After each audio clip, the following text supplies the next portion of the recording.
Hello everyone, welcome back to my YouTube channel study in Bengali. রেলের group D পরীক্ষা 2025-এর জন্য আমরা যে সায়েন্সের ওপর মক টেস্টটা কন্টিনিউ করছিলাম, আজকে তার আরও একটা মক টেস্ট। তাহলে চলো দেরি না করে শুরু করা যাক। দেখো আজকের মক টেস্টের প্রথম প্রশ্ন কি বলছে। মানুষের হাতে ব্যবহৃত লিভার কোন শ্রেণীর লিভার? আমরা কিন্তু সকলেই জানি যে আমাদের যে হাত থাকে সেই হাত কিন্তু একটা লিভার, ঠিক আছে? তো এই যে তোমার লিভারটা সেটা কোন শ্রেণীর লিভার? তোমরা কিন্তু ক্লাস 9-10 অবশ্যই লিভার সম্পর্কে পড়েছো, না পড়লে আমি আরেকবার বলে দিচ্ছি। দেখো লিভার কিন্তু হচ্ছে একটা সরল যন্ত্র, ঠিক আছে? লিভার কিন্তু হয়ে যাচ্ছে একটা সরল যন্ত্র। লিভারে কি থাকে? লিভারে কিন্তু একটা পোর্শনে কি থাকে, একটা পোর্শন কিন্তু পাইভোটেড থাকে। পাইভোটেড মিন্স ওখানে কিন্তু তোমার হচ্ছে আলম্ব থাকে। এক্ষেত্রে মানুষের হাতের ক্ষেত্রে আলম্বটা কোথায়?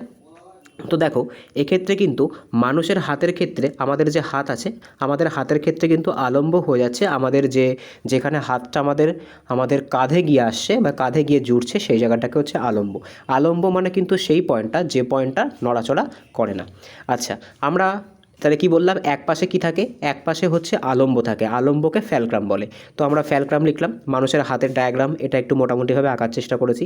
আচ্ছা, এবার আমরা কি করি? এবার আমরা কিন্তু ওয়েটটা কোথায় রাখি? ওয়েটটা কিন্তু আমরা এইখানে রাখি। এটা মনে করো আমাদের হাতের 5টা আঙুল, আমরা এখানে ওয়েটটা রাখি। আর এইখানটাতে কি করি? এখানে কিন্তু আমরা ফোর্স দিই। তো এটা কিন্তু মানুষের হাতের যে লিভারের ডায়াগ্রাম সেটা কিন্তু হয়ে গেল। অনেকের কিন্তু লিভার মানে মনে করো যে যকৃতের কথা বলা হয়েছে, কিন্তু না, সায়েন্সে ফিজিক্সে কিন্তু লিভার মানে হচ্ছে একটা সরল যন্ত্র। আচ্ছা, এবার আমরা কোশ্চেনে ফিরি। তো মানুষের হাতে ব্যবহৃত লিভার কোন শ্রেণীর লিভার? প্রথম শ্রেণী, দ্বিতীয় শ্রেণী, তৃতীয় শ্রেণী, নাকি কোনোটি নয়? তো সঠিক অ্যান্সার কী হবে? মনে রাখবে, মানুষের হাতে ব্যবহৃত যে লিভার সেটা কিন্তু তৃতীয় শ্রেণীর লিভার। অর্থাৎ মানুষের হাতটা কিন্তু তৃতীয় শ্রেণীর একটা যন্ত্র, ঠিক আছে? তৃতীয় শ্রেণীর একটা যন্ত্র। আর মনে রাখবে, তৃতীয় শ্রেণীর যন্ত্রের যে কার্যক্ষমতা সেটা কেমন হয়ে থাকে? সেটা কিন্তু সবসময় একের কম হয়ে থাকে, ঠিক আছে? সবসময় কিন্তু একের কম হয়। আশা করি বোঝাতে পেরেছি। নেক্সট কোশ্চেন আমরা দেখব কি বলেছে। 2 দাগের কোশ্চেনটা, একটি সহজ যন্ত্রের আদর্শ গুণক সর্বদা কেমন হবে, বা আইডিয়াল মেকানিক্যাল অ্যাডভান্টেজ কী হবে? তো আমরা একটু আগেই বললাম যে তোমার কোনো একটা সরল যন্ত্র বা মনে করো কোনো একটা যন্ত্র আছে, সেই যন্ত্রের যে ক্ষমতা বা অ্যাডভান্টেজ, ঠিক আছে, সেটা বা গুণক সেটা সবসময় কত হতে হবে যদি সেটা ভালো হয়, আইডিয়াল হয়। আইডিয়াল মানে কি? আইডিয়াল মানে কিন্তু সেখানে 100% আছে, ঠিক আছে? 100% আছে। তো সায়েন্সের ক্ষেত্রে এই যন্ত্রের ক্ষেত্রে কিন্তু এই আদর্শকে 3টে মানকে দেখা হয়। একটা হচ্ছে 1-এর সমান, একটা হচ্ছে 1-এর থেকে বেশি, আর একটা হচ্ছে 1-এর থেকে কম। 1-এর সমান হলে সেটা কেমন হয়? সেটা কিন্তু তোমার হচ্ছে একটা আদর্শ যন্ত্র হয়। 1-এর কম হলে কিন্তু সেটা আদর্শ হয় না। 1-এর বেশি হলে কিন্তু সেটাও কি হয়? সেটাও কিন্তু তোমার হচ্ছে আদর্শ হয়। কিন্তু 1-এর কম হলে কিন্তু সেটা আদর্শ হয় না। তো এক্ষেত্রে উত্তরটা কি হবে? আমরা দেখলাম যে 1-এর সমান হলেও কিন্তু 100%, অর্থাৎ আমরা পুরো অ্যাডভান্টেজটা পাচ্ছি। আর 1-এর যদি বেশি হয় তাহলেও কিন্তু পুরো অ্যাডভান্টেজটা পাচ্ছি। সেক্ষেত্রে আমাদের সঠিক অ্যান্সার কী হবে? সঠিক অ্যান্সার কিন্তু হয়ে যাবে 1-এর সমান বা বেশি। 1-এর সমান বা বেশি যদি কোনো মেশিনের মেকানিক্যাল অ্যাডভান্টেজ হয়, সেক্ষেত্রে কিন্তু মেশিনটার যে অ্যাডভান্টেজ বা মানক সেটা কিন্তু সবসময় আইডিয়াল হবে, আদর্শ হবে। নেক্সট কোশ্চেন দেখব আমরা কি বলেছে। একটি যন্ত্রের দক্ষতা কখন সর্বোচ্চ হয়? কোনো একটা যন্ত্র, সেই যন্ত্রের মানে সরল যন্ত্র হোক বা কঠিন বা জটিল যন্ত্র হোক, ঠিক আছে? তো সরল যন্ত্র হোক বা জটিল যন্ত্র হোক, সেই যন্ত্রের দক্ষতা সবসময় কখন সর্বোচ্চ হবে? যখন গুণক বেশি থাকে, যখন শক্তি ক্ষয় হয় না, যখন দূরত্ব কম হয়, আর নাকি যখন তোমার হচ্ছে কাজ বেশি হয়। দেখো আমরা যদি কম শক্তি ব্যবহার করে বেশি কাজ করতে পারি, ঠিক আছে, কম শক্তি কাজ করে বেশি কাজ করতে পারি, তাহলেই তো সেটা মেশিনটা আইডিয়াল হবে। এক কথায় বলতে গেলে মনে করো আমি 10 নিউটন ফোর্স দিলাম। 10 নিউটন ফোর্স হয়তো জেনারেলি 10 তোমার হচ্ছে 10 মনে করো কিলোগ্রামের একটা ভরকে তুলতে পারে, কিন্তু 10 নিউটন বল প্রয়োগ করে যদি আমরা 100 কিলোগ্রামের কোনো একটা বস্তুকে তুলতে পারি, সেক্ষেত্রে কিন্তু মেশিনটা আইডিয়াল মেশিন হয়ে যাচ্ছে। তো সেই মেশিনটার আইডিয়ালিটি কিন্তু সবথেকে বেশি হবে, যেক্ষেত্রে কিন্তু তার যে শক্তি খরচ সেটা সবসময় কম হয়, ঠিক আছে? বেশি শক্তি খরচ হয় না। সেক্ষেত্রে কিন্তু মেশিনের যে ক্ষমতা সেটা কিন্তু সর্বোচ্চ বা আইডিয়াল হবে। নেক্সট কোশ্চেন আমরা দেখব। পরবর্তী কোশ্চেন কি বলেছে? আজকে 4 নম্বর কোশ্চেন, একটি পুলি যন্ত্রে বাস্তব গুণক কম কেন হয়? যে পুলি যন্ত্র থাকে, পুলি কিন্তু তোমাদের হয়তো তোমাদের ক্লাস 10-এ ছিল, কিন্তু এটা কিন্তু ক্লাস 11-12-এরই কনসেপ্ট বলা যেতে পারে, বা আইসিএসসি বোর্ড যারা ইংলিশ মিডিয়াম থেকে পড়েছো, ঠিক আছে, তাদের কিন্তু ক্লাস 10-এ এটা আছে। আমাদের যারা বাংলা মিডিয়ামে, সেই বাংলা মিডিয়ামে ক্লাস 10-এ কিন্তু এই সম্পর্কে খুব একটা বেশি কিছু দেয়া নেই, ঠিক আছে। তো পুলি কিন্তু একটা যন্ত্র, যেটাকে আমরা কপি কল বলি। মনে করো এরকম একটা যন্ত্র, যার সাহায্যে কিন্তু কি করা হয়, দড়ির সাহায্যে কিন্তু কোনো একটা ওয়েটকে কি করা হয়, ওয়েটকে কিন্তু দড়ির সাহায্যে এখান থেকে তোলা হয়, ঠিক আছে। এটাকে কিন্তু পুলি যন্ত্র বলে। তো এই যে পুলি যন্ত্র বা যে কপি কল, এই কপি কলের গুণক কম হয় কেন? মানে কপি কলের যে ক্যাপাসিটি, ঠিক আছে, কপি কলের যে মেকানিক্যাল অ্যাডভান্টেজ, সেটা সবসময় কম হয় কেন? রাশির দৈর্ঘ্য কম, ঘর্ষণ ও রশির জন্য, ঠিক আছে। এখানে রশি কিন্তু মানে তোমার হয়ে যাচ্ছে, এটা হবে তোমার স্ট্রিংটার জন্য, ঠিক আছে। ঘর্ষণ ও স্ট্রিংয়ের জন্য গতি বেশি, নাকি পুলির ব্যাস ছোট? তো সঠিক অ্যান্সার কী হবে? মনে রাখবে, কপি কলের ক্ষেত্রে কিন্তু ঘর্ষণ আর যে থ্রেডটা থাকে, মানে যে তোমার হচ্ছে দড়িটা থাকে, তার সেই দড়ির ফলে যে ঘর্ষণটা হয়, সেই ঘর্ষণে কিন্তু শক্তিটা বেশি খরচা হয়ে যায়। সেই কারণের জন্যই কিন্তু এর যে গুণক বা মেকানিক্যাল অ্যাডভান্টেজ, সেটা একের কম হয়, ঠিক আছে। আশা করি বোঝাতে পেরেছি। নেক্সট প্রশ্ন আমরা দেখব। পরবর্তী প্রশ্ন কি বলেছে, যদি একটি যন্ত্রের গুণক বা মেকানিক্যাল অ্যাডভান্টেজ 4 হয় আর দক্ষতা যদি 80% হয়, তাহলে আদর্শ গুণক কত? দেখো, সবার প্রথম এই ডেটাটাকে আমি ইংলিশে লিখি, নাহলে কিন্তু তোমাদের হচ্ছে প্রবলেম হয়ে যাবে ক্যালকুলেশন করতে। 4 আর 8-এর মধ্যে কিন্তু উল্টোপাল্টা হয়ে যাবে, ঠিক আছে। তো দেখো, এটা কিন্তু 4, মেকানিক্যাল অ্যাডভান্টেজ 4, আর এটা কিন্তু হয়ে যাচ্ছে 80%। দেখো, এক্ষেত্রে আমাদেরকে কি করতে হবে? এক্ষেত্রে ফর্মুলাটা কিন্তু হচ্ছে, যে গুণকটা আছে, মানে যে মেকানিক্যাল অ্যাডভান্টেজ, যেটাকে তোমার এমএ বলে, সেই এমএকে কি করতে হবে? মেকানিক্যাল অ্যাডভান্টেজকে কিন্তু বের করতে গেলে, মানে আমরা এখানে আইডিয়াল মেকানিক্যাল অ্যাডভান্টেজ বের করতে চাচ্ছি। আইডিয়াল মেকানিক্যাল অ্যাডভান্টেজ বের করতে গেলে আমাদের কি প্রয়োজন? যে মেকানিক্যাল অ্যাডভান্টেজটা দেয়া থাকবে, ঠিক আছে, সেটাকে কত দিয়ে গুণ করতে হবে? তো সেটাকে কিন্তু যে পার্সেন্টেজটা আছে, সেই পার্সেন্টেজটা দিয়ে গুণ করতে হবে। তো 80% মানে কত? 80% মানে হচ্ছে তোমার 80/100, কাটাকুটি করলে কত হবে? 4/5 হয়ে যাবে। এদিকে যদি দেখি, তাহলে কত হলো? 16/5 হলো। আচ্ছা, 16/5 হলো। এবার যদি তুমি এটাকে ডেসিমেলে আনো, তাহলে কি হবে? ডেসিমেলে আনলে কিন্তু আমরা পাবো যে 3×5 = 15, আর এখানে হচ্ছে 10, তো পয়েন্টের জন্য কিন্তু হচ্ছে 10, তো 3.2, ঠিক আছে। তো 3.2 কিন্তু আমাদের সঠিক অ্যান্সার হবে। এবার 3.2 কত নম্বর অপশানে আছে? অপশান এতে কিন্তু আছে, আর এটাই কিন্তু এই যে তোমার মেশিনটা আছে, সেই মেশিনটার আইডিয়াল মেকানিক্যাল অ্যাডভান্টেজ হয়ে যাবে। নেক্সট প্রশ্ন আমরা দেখব। পরবর্তী প্রশ্ন কি বলেছে আজকে 6তম কোশ্চেন, যে সমতল দর্পণে প্রতিবিম্বের প্রকৃতি কীরূপ হয়? বাস্তব ও সোজা, কাল্পনিক ও সোজা, বাস্তব ও উল্টো, নাকি কাল্পনিক ও উল্টো? দেখো, যে সমতল দর্পণ থাকে, সেই সমতল দর্পণ মানে কিন্তু plane mirror, sorry, plane mirror মানে আমাদের বাড়িতে যে তোমার মিরারটা ইউজ করা হয়। তো মনে রাখবে, এই যে সমতল দর্পণ বা প্লেন মিরার হয়ে থাকে, এখানে যে ইমেজটা তৈরি হয়, সেই ইমেজটা কেমন হয়? সেটা কিন্তু কাল্পনিক এবং কি হয়? কাল্পনিক এবং উল্টো হয়, ঠিক আছে। সমতল দর্পণে কিন্তু কি হয়? কাল্পনিক এবং উল্টো হয়ে যায়। যে ইমেজটা তৈরি হয়, সেটা কিন্তু কি হয়? সেটা কিন্তু কাল্পনিক এবং হচ্ছে উল্টো হয়ে যায়। এক সেকেন্ড, এটা এক্ষেত্রে মনে হচ্ছে কোশ্চেনের যে প্রকৃতি, সেটা একটু ভুল আছে। এখানে প্রতিবিম্বের কথা বলেছে, ঠিক আছে। দেখো, এখানে সমতল দর্পণ বলেছে। সমতল দর্পণের ক্ষেত্রে কি হবে? সমতল দর্পণের ক্ষেত্রে আমি ওটা অন্যরকম একটা মাথায় কল্পনা করে নিয়েছিলাম। সমতল দর্পণের ক্ষেত্রে কিন্তু কাল্পনিক ও সোজা হবে। এক্ষেত্রে কিন্তু ইমেজের প্রকৃতি বলেছে। আমি কিন্তু যে পার্শ্ব পরিবর্তন বা যে ল্যাটারাল ইনভার্সন আছে, ওইটা ভাবছিলাম। ওইটা নয়, ল্যাটারাল ইনভার্সনের কথা কিন্তু এখানে বলেনি। এখানে প্রতিবিম্বের প্রকৃতির কথা বলেছে, মানে সোজা উল্টো। মানে সোজা উল্টো মানে কীরকম? এটা হচ্ছে মনে করো সোজা, আর এটা হচ্ছে উল্টো। আমি ভেবেছিলাম যে ল্যাটারাল মানে এই দিকে দেখালে হয়তো এই দিকে দেখাবে, মানে যেরকম আমরা জানি যে বি যদি এরকম হয়, তাহলে আয়নাতে গিয়ে দেখতে পাই আমরা বি এরকম। আমি এটা ভেবেছিলাম, এটার কথা এখানে বলেনি। এখানে প্রতিবিম্বের প্রকৃতিটা বলেছে, মানে সোজা আর উল্টো। তো মনে রাখবে, সমতল দর্পণে কি হয়?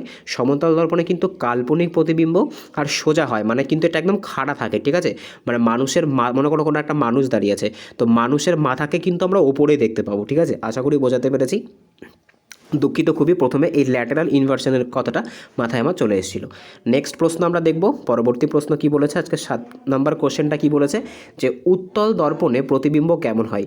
বড় এবং বাস্তব হয়, ছোট এবং কাল্পনিক হয়, সমান আকারের হয়ে থাকে, নাকি উল্টো ও বাস্তব হয়ে থাকে, ঠিক আছে। তো সঠিক অ্যান্সার কি হবে? দেখো, উত্তল লেন্স, সবার প্রথম উত্তল দর্পণের কথা এখানে বলেছে। তো দেখো, উত্তল দর্পণের ক্ষেত্রে কি হয় মনে রাখতে হবে, উত্তল দর্পণের ক্ষেত্রে কিন্তু প্রতিবিম্ব ছোট এবং কাল্পনিক হয়ে থাকে। দেখবে, গাড়ির যে গাড়ির যে তোমার ভিউ ফাইন্ডার থাকে না, মানে এই যে তোমার গাড়ির হ্যান্ডেলে মনে করো যেটা থাকে, এটা মনে করো গাড়ির তোমার হচ্ছে সামনের অংশটা, আর এটা হচ্ছে কিন্তু গাড়ির যে হ্যান্ডেলটা, এখানে যে আয়নাটা থাকে, দেখবে এখানে কিন্তু আমরা আমাদের প্রকৃতিকে দেখতে পাই, ঠিক আছে, পেছন দিকটা কিন্তু আমরা দেখতে পাই, ব্যাকওয়ার্ড সাইডটা কিন্তু দেখতে পাই। দেখো ব্যাকওয়ার্ড সাইডটা কিন্তু যথেষ্ট বড় হয়, পেছন দিকটা কিন্তু পেছন দিকের যে জায়গাটা সেটা কিন্তু যথেষ্ট বড় হয়, কিন্তু এই আয়নার ভেতরে কিন্তু আমরা পুরো জায়গাটাকেই ছোট স্মল হিসেবে দেখতে পারি। এটাই কিন্তু উত্তল দর্পণের কাজ। উত্তল দর্পণ কি করে? উত্তল দর্পণ কিন্তু বড় জিনিসের ছোট ইমেজ বা প্রতিবিম্ব তৈরি করে। ঠিক আছে, আশা করি বোঝাতে পেরেছি। নেক্সট দেখব আমরা কি বলেছে আজকের 8 নাম্বার, যে কনকেভ লেন্সের ফোকাস দৈর্ঘ্য সবসময় কেমন হয়। দেখো কনকেভ লেন্স মানে কি? কনকেভ লেন্স মানে কিন্তু হয়ে যাচ্ছে অবতল দর্পণ। আর অবতল দর্পণ কেমন দেখতে হয়? এমন দেখতে হয়। অবতল দর্পণের মাঝখানটা কেমন হয়? মাঝখানটা কিন্তু সরু হয় আর দুই পাশটা কিন্তু স্ফীত বা লম্বা হয়ে থাকে। ঠিক আছে, তো এই যে অবতল দর্পণ আছে, এই অবতল দর্পণ মনে রাখবে সবসময় কিন্তু নেগেটিভ হয়ে থাকে। অবতল দর্পণের যে ফোকাস লেন্থ সেটা কিন্তু অলওয়েজ কেমন হয়? অলওয়েজ কিন্তু ঋণাত্মক বা নেগেটিভ হয়ে থাকে। আর পজিটিভ কার ক্ষেত্রে হয়? পজিটিভ কিন্তু যে উত্তল দর্পণ আছে সেই উত্তল দর্পণের ক্ষেত্রে কিন্তু পজিটিভ হয়ে যায়। নেক্সট প্রশ্ন আমরা দেখব 9 নাম্বার প্রশ্ন আজকে কি বলেছে, খুব ইম্পর্টেন্ট কিন্তু এই টপিকটা থেকে পরীক্ষায় কিন্তু প্রশ্ন আসবেই গ্রুপ ডিতে, একদম শিওর, যে 2F এর বাইরে বস্তু থাকলে উত্তল লেন্সে প্রতিবিম্ব কেমন হবে। যদি 2F এর বাইরে থাকে, ঠিক আছে, কি বলেছে, যদি 2F এর বাইরে থাকে তাহলে উত্তল লেন্সে বস্তুর যে প্রতিবিম্বটা আছে সেই বস্তুর প্রতিবিম্বটা কি হবে। দেখো এক্ষেত্রে কি বলেছে, এক্ষেত্রে কিন্তু 2F বলেছে। তোমরা কিন্তু জানো যে অনেকগুলো কিন্তু পয়েন্ট থাকে, ঠিক আছে, এরকম মনে করো এরকম কিছু কিছু পয়েন্ট থাকে, মনে করো এখানে মনে করো লেন্সটা আছে, ঠিক আছে, তো লেন্সের এখানে কিন্তু তোমার F1, এখানে কিন্তু F2, দুই পাশে কিন্তু এরকম পয়েন্ট থাকে, ঠিক আছে, তো আর ফোকাল লেন্থ কিন্তু 2F হয়। অর্থাৎ এই যে ব্যাপারগুলো, এই ব্যাপারগুলো থেকে কিন্তু পরীক্ষাতে প্রচুর পরিমাণে কোশ্চেন আসে। ঠিক আছে, তো দেখো এই যে যেটা তোমার উত্তল দর্পণের ক্ষেত্রে বা আমাদের যে তোমার কনকেভ মিরার বলতে পারি আমরা, এই সরি কনভেক্স মিরার বলতে পারি, লেন্স নয় কিন্তু, এই কনভেক্স লেন্স, ঠিক আছে, এখানে লেন্সই বলেছে। তো কনভেক্স লেন্সের ক্ষেত্রে আমরা দেখব কোনো একটা বস্তুকে যদি আমরা 2F এর বাইরে রাখি, ঠিক আছে, 2F এর বাইরে রাখি, সেক্ষেত্রে তার যে প্রতিবিম্ব সেটা কেমন হবে, সেটা কিন্তু উল্টো হবে আর ছোট হবে। ঠিক আছে, আমাদের চোখের মধ্যেও কিন্তু এই যে উত্তল লেন্সই থাকে, তোমরা যদি খেয়াল করো চোখের মধ্যেও কিন্তু এই ব্যাপারটাই কাজে লাগে। চোখের ব্যাপারে কিন্তু চোখের মধ্যে কিন্তু আমরা কি দেখতে পাই, মনে করো এটা আমাদের চোখ আছে, ঠিক আছে, বাইরে থেকে কোনো একটা জিনিস, মনে করো এখানে একটা মোমবাতি জ্বলছে সরি, তো এটা কিন্তু কি হয়, এটা কিন্তু কনভার্সন হয়ে আমাদের চোখে এরকম জায়গাটায় রেটিনাতে কিন্তু প্রতিবিম্বটা তৈরি হয়, যেটা কিন্তু অনেক ছোট তৈরি হয়। আর কি হয়, সেটা কিন্তু উল্টো তৈরি হয়। আর এটা এই যে 2F এর বাইরে, এটাকে কিন্তু পুরো একদম আমাদের চোখের মধ্যে যে ঘটনাটা ঘটে তার সিমিলার বলা যেতে পারে। নেক্সট প্রশ্ন আমরা দেখব আজকে 10 নম্বর প্রশ্ন কি বলেছে, যে প্রতিসরণ কেন ঘটে। আলোর গতি বদলায়, আলো বেঁকে যায়, প্রতিবিম্ব তৈরি হয়, নাকি আলোর রং বদলায়। তো রিফ্র্যাকশন কেন হয়, তো মনে রাখবে রিফ্র্যাকশন কিন্তু হয় ডিফারেন্ট মিডিয়ামে আলোর যে গতিবেগ সেটা ডিফারেন্ট হয়, সেই কারণের জন্যই কিন্তু প্রতিসরণ হয়। ঠিক আছে, এরকম তোমার হচ্ছে শূন্য মাধ্যমে আলো কততে যায়, শূন্য মাধ্যমে আলো কিন্তু 10⁸ মিটার পার সেকেন্ডে যায়। অন্য একটা মাধ্যমে হয়তো মনে করো সাপোজ যে 2 × 10⁹ যাচ্ছে, ঠিক আছে, তো এই যে ব্যাপারগুলো, এই ব্যাপারগুলোর জন্যই কিন্তু প্রতিসরণ বা রিফ্র্যাকশন ঘটে থাকে। নেক্সট দেখবো আমরা কি বলেছে 11তম কোশ্চেন, যে কোভ্যালেন্ট বন্ধন সাধারণত গঠিত হয়। দেখো এই যে বন্ডিং, কেমিক্যাল বন্ডিং যে চ্যাপ্টারটা আছে এটাও কিন্তু খুবই গুরুত্বপূর্ণ। তো দেখো কোভ্যালেন্ট যে বন্ডিং আছে এটা কিসের মধ্যে তৈরি হয়, তো মনে রাখবে যেটা কোভ্যালেন্ট সেটা কিন্তু নন মেটালকে NM লিখলাম, নন মেটাল আর নন মেটালের মধ্যে হয়। যেরকম মনে করো তোমার হচ্ছে জল, হাইড্রোজেন, এইচ কিন্তু একটা নন মেটাল বা অধাতু, আর অক্সিজেনও কিন্তু একটা অধাতু। একটা দুটো অধাতুর মধ্যে যে বন্ডটা তৈরি হয় সেটাকেই কিন্তু বলে কোভ্যালেন্ট বন্ড। ঠিক আছে, তো দেখো কোথায় আছে, এই যে দুটি অধাতুর মাঝে কিন্তু কোভ্যালেন্ট বন্ড তৈরি হয়ে থাকে। নেক্সট প্রশ্ন দেখব, নেক্সট প্রশ্ন কি বলেছে দেখো, যে একটা আয়নিক যৌগ সাধারণত কেমন হয়। এবার দেখো বন্ড কিন্তু 3 রকমের হয়, একটা তো তোমাদের একটু আগেই বললাম যে কোভ্যালেন্ট বন্ড, একটা কিন্তু হয়ে যাচ্ছে আয়নিক বন্ড, ঠিক আছে, আয়নিক বন্ড, আর একটা কিন্তু হয়ে যাচ্ছে তোমার হাইড্রোজেন বন্ড। তো এই হাইড্রোজেন বন্ডটা কিন্তু মানে আপার ক্লাস, বড় ক্লাস 11-12 মধ্যেই পড়ে। তো যেহেতু তোমাদের গ্রুপটি 10 পাস লেভেলের, সেই কারণের জন্য মনে হয় না যে হাইড্রোজেন বন্ড থেকে কোনো রকম কোশ্চেন এখনও পর্যন্ত আমি দেখিনি। যখন দেখব অবশ্যই কিন্তু তোমাদেরকে বুঝিয়ে দেওয়ার চেষ্টা করব। আপাতত তোমরা যে কোভ্যালেন্ট আর যে আয়নিক বন্ড আছে এটা ভালো করে বুঝে নাও। তো কোভ্যালেন্ট তো বললাম যে কোভ্যালেন্ট হচ্ছে metal non metal plus non মেটালের মধ্যে হয়। আর আয়নিকটা কার মধ্যে হয়? আয়নিক কিন্তু মেটাল প্লাস নন মেটালের মধ্যে হয়, ধাতু আর অধাতুর মধ্যে হয়। আর ধাতু আর অধাতুর মধ্যে এই বন্ডিংটা তৈরি হয় বলে সাধারণত এই বন্ডিংটা কিন্তু কঠিন এবং উচ্চ গলনাঙ্ক বিশিষ্ট হয়ে থাকে, অর্থাৎ এটা কিন্তু সলিড ফর্মে থাকে।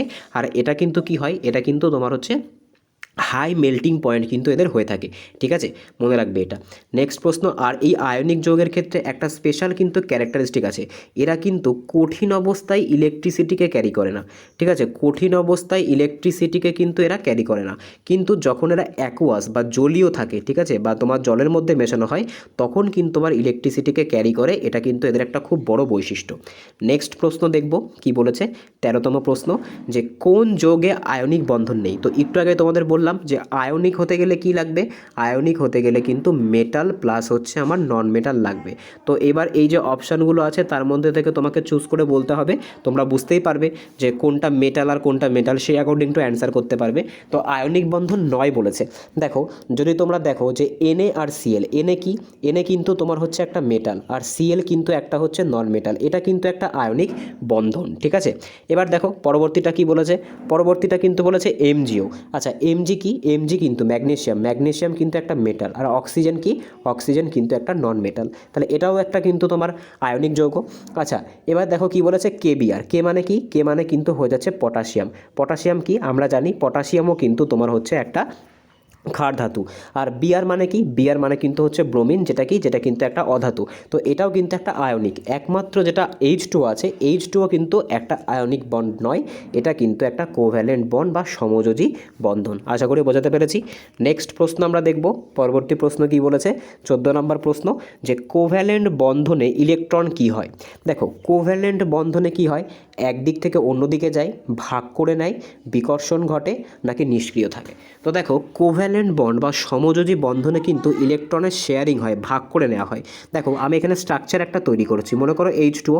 দেখো একটা জিনিস তোমরা মনে রাখবে যে হাইড্রোজেনকে কিন্তু তোমার হচ্ছে হাইড্রোজেনের মধ্যে একটা তোমার হচ্ছে ইলেকট্রন থাকে, আর যে ও আছে, ও মানে কি, ও মানে কিন্তু তোমার অক্সিজেন, অক্সিজেনের মধ্যে কিন্তু 8টা ইলেকট্রন থাকে। আর সব সময় এই শেয়ারিংগুলো কিন্তু কি হয়, শেয়ারিংগুলো কিন্তু আউটার মোস্ট শেলে হয়। তো হাইড্রোজেনে একটা আছে মানে এর আউটার মোস্ট শেলেও একটা আছে, কিন্তু অক্সিজেনে যদি আমরা কনফিগারেশন করি তাহলে আমরা পাই 2 আর 6, হাইড্রোজেনের কিন্তু এই 6টার সাথে শেয়ারিং হবে, ঠিক আছে। এই জিনিসটা কিন্তু মনে রাখবে, না হলে কিন্তু বুঝতে পারবে না যে সব সময় কিন্তু শেয়ারিংগুলো লাস্ট শেল দিয়েই হয়। তো আমরা কি দেখতে পেলাম, আমরা দেখতে পেলাম যে লাস্ট শেলের ক্ষেত্রে কি আছে না, লাস্ট শেলের ক্ষেত্রে হাইড্রোজেনে কিন্তু একটা ইলেকট্রন আছে, আর অক্সিজেনে কটা আছে, 6টা আছে। এবার আমাদের কোন এলিমেন্টটা ছিল, H2O ছিল, এবার আমরা এটাকে সাজাবো। আচ্ছা H2O মানে এখানে কিন্তু কি আছে, এখানে কিন্তু দুটো অক্সিজেন আছে, এই দুটো হাইড্রোজেন আর একটা অক্সিজেন আছে। তো একটা অক্সিজেন আমি আঁকলাম, অক্সিজেনের কাছে কতগুলো ফ্রি ইলেকট্রন আছে, 6টা। তো 1টা 2টো 3টে 4টে 5টা 6টা, ঠিক আছে, 6টা কিন্তু তোমার হচ্ছে ইলেকট্রন আছে। আচ্ছা হাইড্রোজেনের কাছে কটা আছে, হাইড্রোজেনের কাছে কিন্তু একটা আছে, এই একটা এখানে মনে করো লিখলাম, আর এখানেও কিন্তু হাইড্রোজেনের কাছে একটা আছে, কারণ হাইড্রোজেন কিন্তু এখানে দুটো অ্যাটম আছে হাইড্রোজেনের। এইবার দেখো মনে রাখবে হাইড্রোজেন বাদে পৃথিবীর সব ধরনের এলিমেন্ট কিন্তু কি হয়, হাইড্রোজেন আর হিলিয়াম বাদে, ঠিক আছে, এরা কিন্তু 8টাতে স্টেবল হয়ে যায়। তাই অক্সিজেনের কাছে 6টা আছে, অক্সিজেন কি চেষ্টা করবে, হাইড্রোজেনের এটাকে নেয়ার, ঠিক আছে, হাইড্রোজেনের এটাকে নেয়ার চেষ্টা করবে, তাহলে অক্সিজেনের কাছে 7টা হলো। আচ্ছা এখান থেকে একটা নেবে, তাহলে অক্সিজেনের কাছে কটা হলো, অক্সিজেনের কাছে কিন্তু 8টা হয়ে গেল, অক্সিজেন কিন্তু স্টেবল হয়ে গেল। এবার কি বলেছি, হাইড্রোজেন হচ্ছে এক্সেপশন, হাইড্রোজেনের কটা প্রয়োজন, দুটো প্রয়োজন, হাইড্রোজেনের কাছে একটা ছিল, তো হাইড্রোজেন এর থেকে একটা শেয়ার করছে, এর থেকে একটা শেয়ার করছে, এতে আলটিমেটলি কি হলো, এতে আলটিমেটলি কিন্তু জলের মধ্যে থাকা হাইড্রোজেন আর অক্সিজেন দুটোই কিন্তু স্টেবল হয়ে গেল, দুটোই কিন্তু তাদের মধ্যে থাকা ফ্রি ইলেকট্রনকে ভাগ করে নিল। আশা করি বোঝাতে পেরেছি। তাও যদি তোমাদের কোনো রকম কোনো প্রবলেম হয়, এই বন্ডিং চ্যাপ্টারটা খুবই একটা ইন্টারেস্টিং চ্যাপ্টার, তোমরা যদি চাও এর জন্য কিন্তু একটা সেপারেট শুধুমাত্র কেমিক্যাল বন্ডিং ডেডিকেটেড একটা ভিডিও আমি বানিয়ে দিতে পারি, কিন্তু তার জন্য তোমাদের কমেন্টে কিন্তু জানাতে হবে। নেক্সট প্রশ্ন আমরা দেখব, আজকের 15তম কোশ্চেন কি বলেছে, যে HCl একটি কেমন যৌগ, একটা আয়নিক কম্পাউন্ড, কোভ্যালেন্ট কম্পাউন্ড, ধাতব কম্পাউন্ড, নাকি পারমাণবিক, বলো। তো এখানে HClটা কি, দেখো সবার প্রথমে এইচটা কি, এইচটা তো তোমার হচ্ছে হাইড্রোজেন, হাইড্রোজেন কি, হাইড্রোজেন হচ্ছে একটা অধাতু বা একটা নন মেটাল। আচ্ছা ক্লোরিনটা কি, ক্লোরিনটাও কিন্তু তোমার হচ্ছে একটা অধাতু। তো একটা অধাতু আর একটা অধাতুর সাথে কোন ধরনের বন্ডিং তৈরি করে, বা অধাতুর সাথে অধাতু কোন ধরনের বন্ডিং তৈরি করে? তো একদম সোজা কোশ্চেন, এটা কিন্তু কোভ্যালেন্ট যৌগ, একটা কিন্তু কোভ্যালেন্ট বন্ড তৈরি করে। নেক্সট প্রশ্ন দেখব আজকের তোমার হচ্ছে 16 নম্বর প্রশ্ন বায়োলজি থেকে, যে ডিএনএ কোথায় পাওয়া যায়। সবার প্রথম মনে রাখতে হবে ডিএনএর ফুল ফর্ম কি। ডিএনএর ফুল ফর্ম কিন্তু হয়ে যাচ্ছে ডিঅক্সিরাইবো নিউক্লিক অ্যাসিড। আচ্ছা, ডিএনএ কিন্তু আমাদের সেলের কোথায় পাওয়া যায়? ডিএনএ কিন্তু আমাদের সেলের দু জায়গাতেই পাওয়া যায়, ঠিক আছে। এক্ষেত্রে কিন্তু নিউক্লিয়াস আর মাইটোকন্ড্রিয়া দুটোই অ্যান্সার হবে, ঠিক আছে।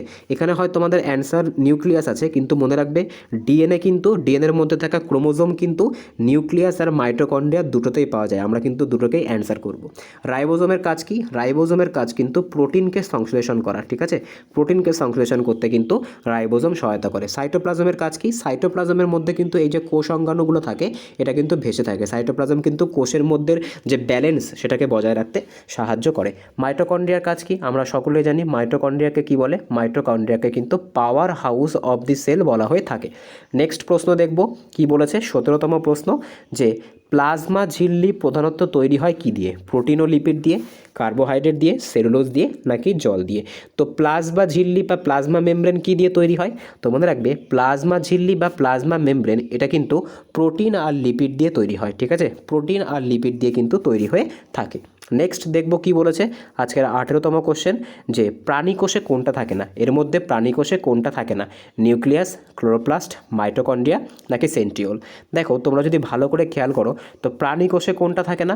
দেখো এর মধ্যে কিন্তু নিউক্লিয়াস থাকে, মাইটোকন্ড্রিয়া থাকে, সেন্ট্রিওলও কিন্তু থাকে। একমাত্র প্রাণী কোষের মধ্যে কিন্তু ক্লোরোপ্লাস্ট থাকে না। ক্লোরোপ্লাস্ট কোথায় থাকে? ক্লোরোপ্লাস্ট কিন্তু উদ্ভিদে থাকে, ঠিক আছে। এই কারণের জন্য কিন্তু উদ্ভিদের যে গাছের পাতার রং সবুজ হয়ে থাকে, কারণ ক্লোরোপ্লাস্টের মধ্যেই কিন্তু কি থাকে? ক্লোরোপ্লাস্টের মধ্যে কিন্তু আমাদের যে ক্লোরোফিল সেটা থাকে। নেক্সট দেখব আজকের 19তম কোশ্চেন কি বলেছে। 19টা কি বলেছে, যে কোষ বিভাজনের সহায়ক অংশ কোনটা? কোনটা কোষ বিভাজনে সাহায্য করে? নিউক্লিয়াস, গলগি বডি, সেন্ট্রিওল, নাকি রাইবোজোম? তো সঠিক অ্যান্সার কি হবে? তো মনে রাখবে সঠিক অ্যান্সার কিন্তু হবে কোষ বিভাজন বা সেল ডিভিশনে কিন্তু সেন্ট্রিওল সাহায্য করে থাকে, ঠিক আছে। সেন্ট্রিওল কিন্তু কোষ বিভাজনে সহায়তা করে থাকে। নেক্সট দেখব কি বলেছে আজকের 20তম কোশ্চেন, যে কোষের পাওয়ার হাউস কাকে বলে। তো এটা তো তোমাদের একটু আগেই বললাম, এটা কিন্তু আমি আর উত্তরটা দেবো না, তোমরা আমাকে কমেন্টে জানাবে, অবশ্যই কিন্তু কমেন্টে তোমরা জানাবে। নেক্সট দেখব আজকের 21তম, এখন থেকে কিন্তু শুরু হয়ে যাচ্ছে তোমাদের ফিজিক্সের নিউমেরিক্যালস। দেখো কি বলেছে, যে একটি বস্তুর ভর যদি 5 কেজি এবং গতিবেগ 4 মিটার পার সেকেন্ড হলে তার গতিশক্তি কত? দেখো গতিশক্তি বের করতে গেলে বা কাইনেটিক এনার্জি বের করতে গেলে যে ফর্মুলা সেটা কি? সেটা কিন্তু হচ্ছে হাফ ইন্টু mv স্কোয়ার, যেখানে m মানে ভর আর তোমার v মানে হচ্ছে গতিবেগ, তোমাদের অনেকবার করিয়েছি। তো এখানে যদি আমরা ক্যালকুলেশন করি তো m কত? m হচ্ছে 5, আর v কে কিন্তু স্কোয়ার করতে হবে। তো 4 স্কোয়ার করলে কত পাই আমরা? 16 পাই। তো এখানে একেবারে ডাইরেক্ট 16 লিখে দিলাম, 2 দিয়ে কাটো, কত হচ্ছে 8। তো 5 8 40 জুল কিন্তু আমাদের সঠিক অ্যান্সার হবে। কেন জুল লিখলাম? শক্তির ইউনিট কিন্তু জুলে প্রকাশ করা হয়ে থাকে। নেক্সট দেখব কি বলেছে 22তম কোশ্চেন আজকের, যে একটি গাড়ি 5 সেকেন্ডে বিশ্রাম অবস্থা থেকে 10 মিটার স্কোয়ার বেগ অর্জন করে, তার ত্বরণ কত? তো দেখো এটা কিন্তু তোমাদেরকে আমি আগের দিনকে একটা ফর্মুলা বলেছিলাম, শর্টকাট কিন্তু একটা ট্রিক্স বলেছিলাম। যদি গাড়িটা বিশ্রাম অবস্থা থেকে যায়, ঠিক আছে, যদি গাড়িটা বিশ্রাম অবস্থা থেকে যায় সেক্ষেত্রে কি করতে হয়? সেক্ষেত্রে কিন্তু একটা ডাইরেক্ট ফর্মুলা আছে। যদি বিশ্রাম অবস্থা থেকে বলে তাহলে কিন্তু আমাদের এক সেকেন্ড, যদি আমাদের বিশ্রাম অবস্থা থেকে বলে সেক্ষেত্রে V equals to U plus at, এত বড় ফর্মুলার থেকে করার কোনো প্রয়োজন নেই। বিশ্রাম অবস্থা থেকে বললে কিন্তু একটা ডাইরেক্ট শর্ট ট্রিক্স ফর্মুলা আছে, সেটা কি? সেটা কিন্তু তোমার হয়ে যাচ্ছে যে এ ইকুয়ালস টু কি? এ ইকুয়ালস টু কিন্তু হয়ে যাচ্ছে ভি বাই টি, ঠিক আছে। এটা করলেই কিন্তু আমাদের অ্যান্সারটা বেরিয়ে আসবে। তো আমরা এই শর্ট ট্রিক্সটা দিয়ে করব, যেহেতু আমাদের কাছে বিশ্রাম অবস্থা থেকে বলেছে, পরীক্ষার হলে কিন্তু তোমাকে সময় বাঁচাতে হবে।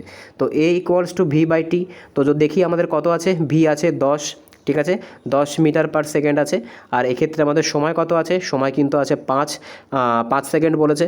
তো এবার এক্ষেত্রে দাঁড়াও, এক্ষেত্রে তোমাদেরকে আমি আর একভাবে শেখাই যে মিটার্স পার সেকেন্ড স্কোয়ারটা কেন হলো সেটা তোমাদেরকে একবার বলি। দেখো এ ইকুয়ালস টু কী হচ্ছে? এ ইকুয়ালস টু তো ভি বাই টি হচ্ছে। এবার যদি আমরা ক্যালকুলেশন করি তো ভি কত পাচ্ছি?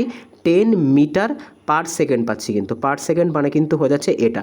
এবার দেখো এবার কি আছে? এবার হচ্ছে সময় কত? সময় হচ্ছে 5 সেকেন্ড। এবার 5 সেকেন্ড। এবার দেখো এই 5 দিয়ে তো এটা কাটলো 2, এই এসটা কি হবে? এটা কিন্তু উল্টে গিয়ে এইখানে এস হয়ে যাবে। তো আলটিমেটলি আমরা কি পাচ্ছি? আলটিমেটলি কিন্তু আমরা পাচ্ছি যে 2 মিটার পার সেকেন্ড স্কোয়ার। ঠিক আছে, সেকেন্ড স্কোয়ারটা কেন আসলো তোমাদের কাছকে বুঝিয়ে দিলাম। তো সঠিক অ্যান্সার কী হবে? সঠিক অ্যান্সার আমাদের কিন্তু হবে 2 metre per second square. Next দেখব আজকে 23তম কোশ্চেন কী বলেছে, দেখে নাও যে যদি বল 4 নিউটন এবং বস্তুর ভর 2 কেজি হয় তাহলে ত্বরণ কত হবে। তো ত্বরণ বের করতে গেলে কিন্তু আমরা জানি আর একটা ফর্মুলা আছে বল কার্যের ক্ষেত্রে।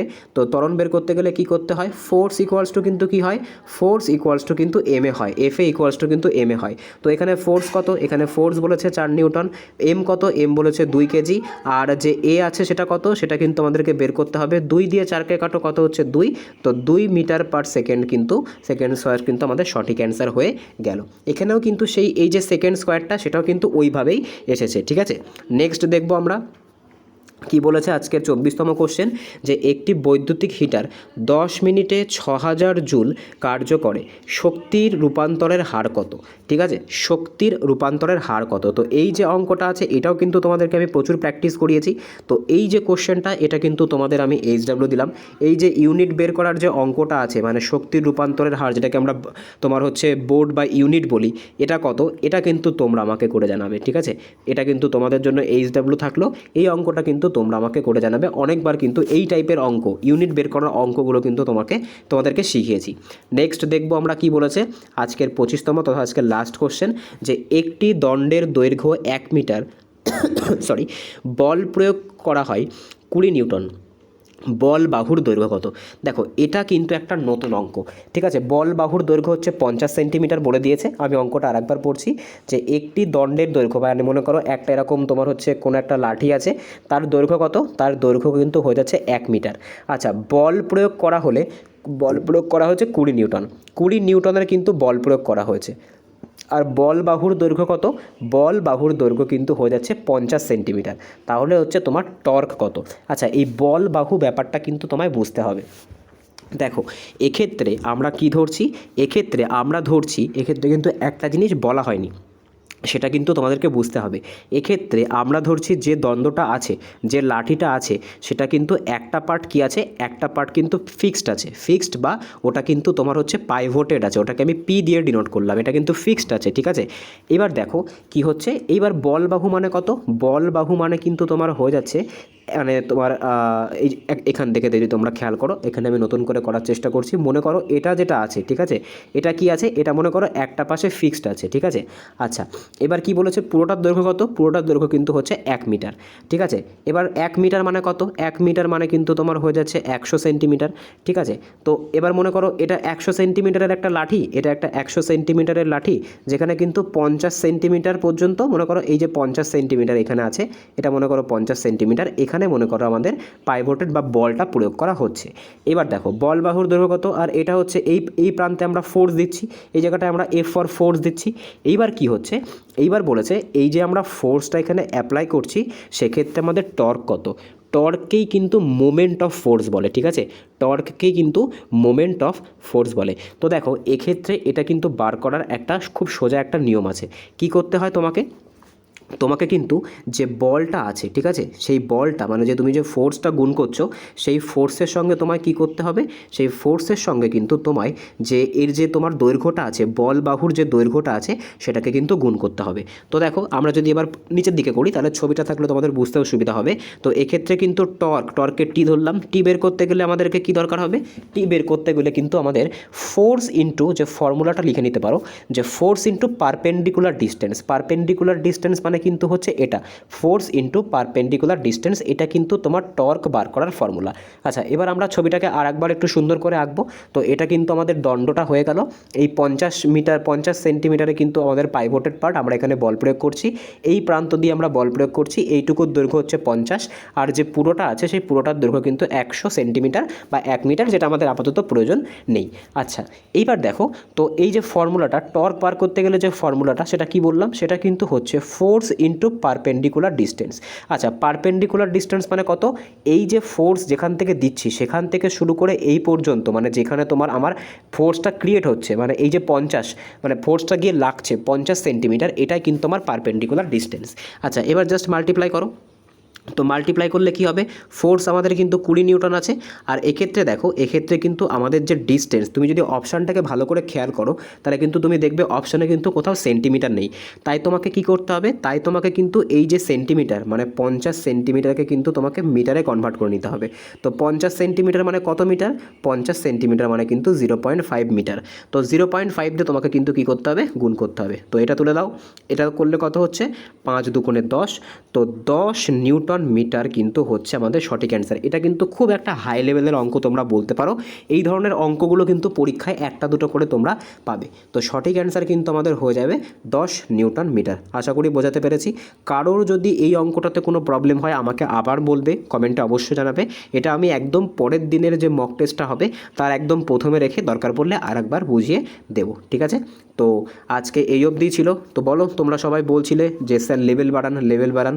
তো আজকের লেভেলগুলো তোমাদের কেমন লেগেছে সেটা কিন্তু তোমরা আমাকে জানাবে। তাহলে কিন্তু আমি বুঝতে পারবো যে না, তোমাদের এই লেভেলের কোশ্চেনের সেটই কিন্তু করাতে হবে। তো প্রত্যেক দিনের মতো যদি চ্যানেলে নতুন হয়ে থাকো তাহলে অবশ্যই চ্যানেলটাকে সাবস্ক্রাইব করো, পাশে থাকা বেল আইকনটিকে প্রেস করে রেখো যাতে ভিডিও ছাড়লে সবার প্রথম নোটিফিকেশন তোমাদের কাছে পৌঁছায়। এছাড়া যদি ভিডিওটা ভালো লাগে অবশ্যই একটা লাইক করো, বন্ধুদের সঙ্গে শেয়ার করো। পড়াশোনাতে সবাই মন দাও, পরীক্ষা কিন্তু চলে এসেছে। গ্রুপ ডির পরীক্ষা কিন্তু এই বছর হওয়ার সম্ভাবনা খুবই বেশি। দুর্গাপুজোর পরে কিন্তু হওয়ার সম্ভাবনা বেশি, তার কারণ দুর্গাপুজোর আগে পর্যন্ত কিন্তু সিজিএল আছে, রেলের এনটিপিসির কিন্তু আন্ডার গ্র্যাজুয়েট লেভেল আছে, তারপরে সিএইচএসএল আছে, অক্টোবরে কিংবা নভেম্বরে হয়তো এমটিএস আছে, তারপরেই কিন্তু তোমাদের গ্রুপ ডি পরীক্ষা হওয়ার সম্ভাবনা সবথেকে বেশি। তো দেখা হচ্ছে পরের ভিডিওতে, বাই।